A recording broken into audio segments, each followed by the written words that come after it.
Hey guys, I thought I'd share something with you today. I bought a bunch of fabric off a wholesale bin, and I've got a lot of cotton. That's a t-shirt cotton. So I haven't ever made myself a t-shirt before, but I thought, okay, this would be a good chance to make them. And one of the things I like to do is reverse engineer retail wear. So I just get it and start ripping the seams apart to see what's going on.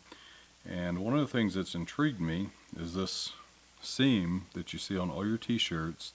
It runs from the shoulder seam here where the sleeve is all the way back across the neckline here and then all the way back over to this other side. So what I did, cut my seam ripper out and I'm going to make a pattern out of this old t-shirt that I've got. And anyway, so I ripped the shoulder seam off and started pulling everything apart, and here's the shoulder, and they've done a serge seam here and pressed it over nicely.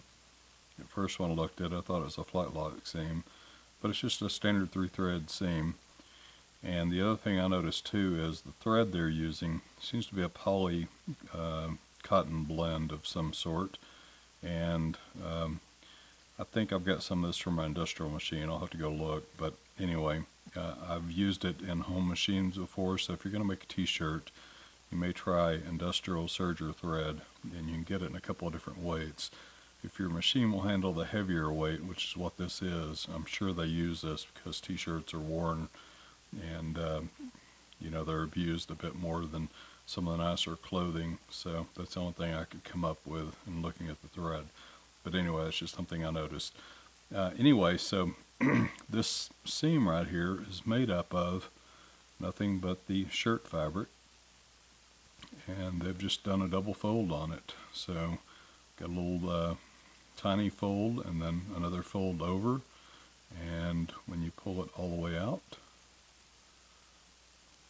you can see it's just the standard shirt fabric there.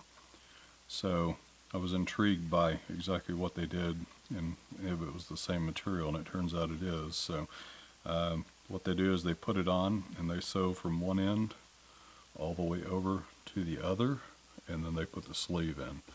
And you can see how the stitch comes around the sleeve there to lock it in. So that's one of the things that I discovered I thought I'd share with you. I've always kind of wondered when I've seen this exactly what that is, and finally had the opportunity to take one apart to see it, and just thought I'd share it with you guys in case you have the same interest. So anyway, that's it for today. I'm going to get on with tearing this apart and making my pattern from it, and start making some shirts. So if you have any questions, let me know. Take care.